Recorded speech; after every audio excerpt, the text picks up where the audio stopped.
How's it going, everybody? Too Spooky here. We've talked a lot about nen abilities on this channel over the years, but one thing we haven't really talked about yet are the nen abilities that, frankly, aren't very good. While I wouldn't say there are any nen abilities that are particularly bad or downright useless, there are certainly some that leave quite a bit to be desired, which is what we'll be covering today. So without further ado, let's take a look at the worst nen abilities or hatsu in Hunter x Hunter.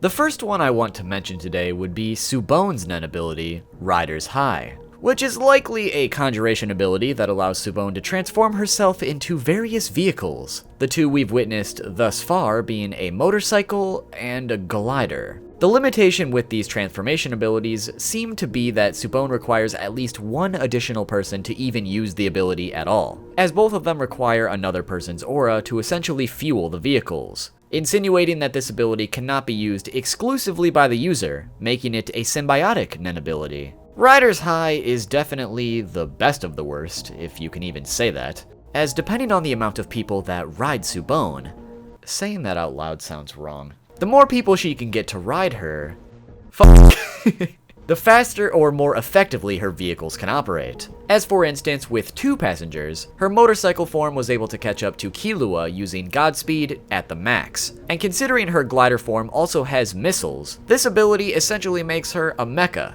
Hell, I wouldn't even be surprised if she literally had a mecha form as it is. So maybe this one isn't as bad as I initially thought, but I still think it leaves a lot to be desired when it comes to many of the other nen abilities we've seen, because at the end of the day, she's basically a glorified Uber. Next up is Goto. While it was never confirmed if this was actually his hatsu, his nen ability was as simple as using enhancement to flip coins with the speed and force of a bullet. The reason why this is one of the worst abilities in my opinion is simply because this requires Goto to carry a ton of coins at any given time. Like, all I can picture is this dude wearing a bullet belt underneath his clothes, except instead of bullets, it's rolls of quarters.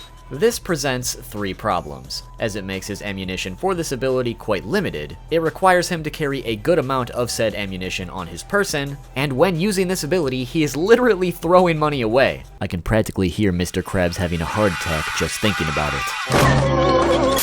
Next up is Binolt, with his nen ability, Scissor Hands. This ability allows him to learn any physical information about his opponent, but only after he has cut their hair with his scissors and consumed a piece of said hair. In general, I think Scissor Hands is one of the worst hatsu because we've already seen an ability that is vastly superior to this one, but can do so much more with less of a requirement. That being Pakunoda's psychometry. It would be one thing if Scissor Hands allowed Binolt to learn more than just their physical attributes for such a specific limitation. Instead, it just feels like such a high limitation for such little payoff, especially since his plan is just to kill and eat his targets anyway. Scissor Hands is also completely worthless against bald people, making them his natural enemy in any fight. Next up is Gorenu and Sachimono's nen abilities, as both of them are pretty similar, so I grouped them together. Gorenu's nen abilities are White Gorenu and Black Gorenu, allowing him to create gorillas made out of nen, likely being a mixture of conjuration and emission. These gorillas are capable of following orders and acting independently. Gorenu can switch places with the white gorilla at any given time, and switch the black gorilla with the target of his choosing at any given time as well. It's assumed they also have the general physical properties of a real gorilla, but in the presence of someone like Razor, they were quickly expelled. While Sachimono's nen ability is 11 black soldiers, allowing him to make 11 balloon soldiers out of nen. Similar to the gorillas, these soldiers are capable of following commands, although only simple ones.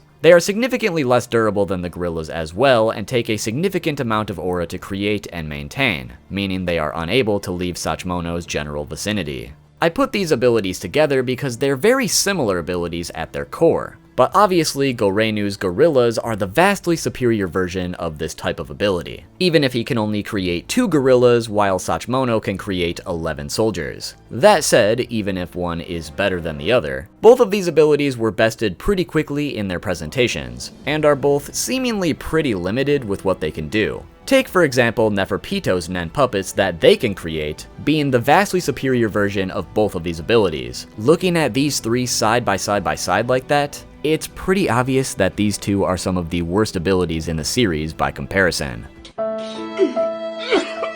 Next up is Railveldt and his Nen ability, Aura Burst, which is basically just Railveldt using an emission ability to use a quick burst of his aura to propel his wheelchair forward. This was one of the earlier Nen abilities present in the series, so I feel like it's a bit unfair to harshly criticize it. But this man is out here with 1 million volt electrical whips, and the opportunity to create a special, unique ability from scratch. And he chooses to just make his wheelchair go a little bit faster?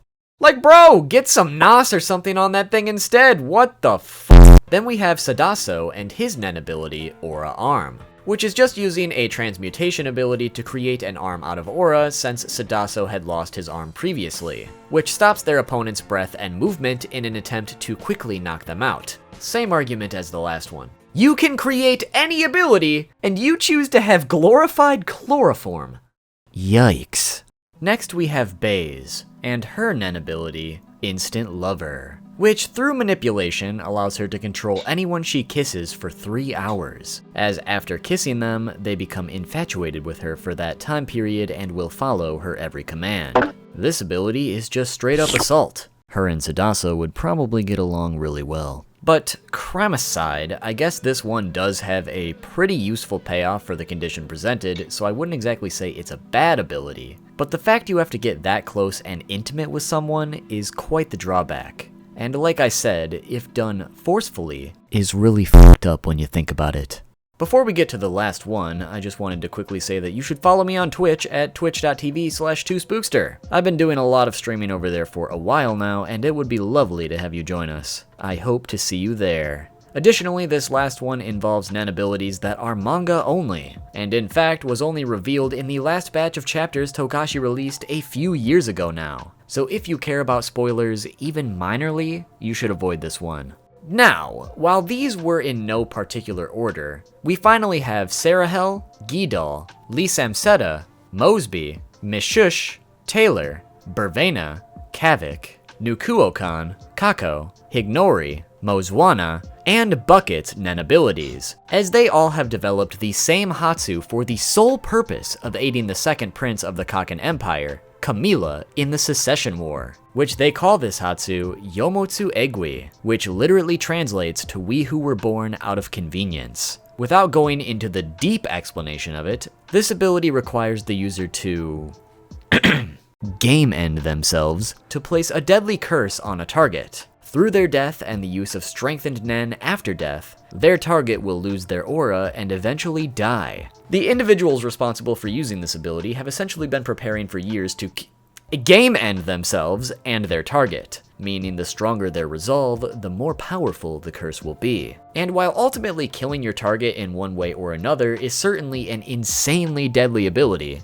the fact that it takes so much preparation and even your own life to see it through is just not worth it. Obviously, they don't see it that way, but if your Nen ability is just a one-shot kill at the cost of your own life, it kinda defeats the purpose of even having an ability at all. Like, just look at Camilla's ability. She gets killed and she can just come back to life and kill the person who killed her. It's already way better than this. But I guess in this case, dedicating yourself to someone else and taking out their enemies to have a purpose at all in life is better than nothing. I mean, I guess. But all that said, what makes this Nen ability one of the worst in my opinion is the fact that so much preparation is involved, as you additionally need to carry around a photo or personal artifact of your target daily, continually throw all of your hatred to this person to show your resolve, and when the time comes, you need to burn said personal artifact, consume the ashes, and then get as close to your target as physically possible and game end yourself. Apparently, the further away you are, the less successful the curse will be, to the point if you are too far away, it might not even work. So even if you go through all that daily anguish and preparation to curse said target, if you cannot get anywhere near them, it was all for nothing. And considering these individuals' targets are the other princes who are heavily bodyguarded at all times, it's going to be tough to get that close to any of them, meaning the individual with this ability could literally be throwing their life away for absolutely nothing.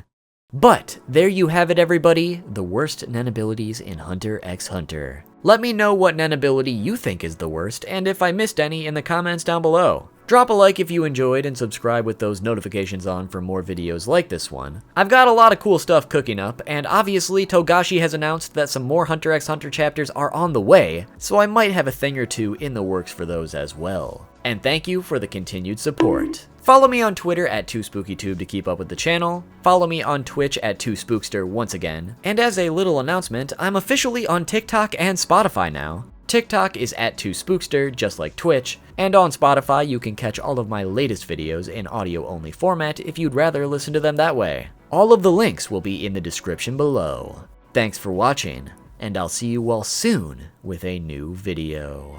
I'll be fine without you.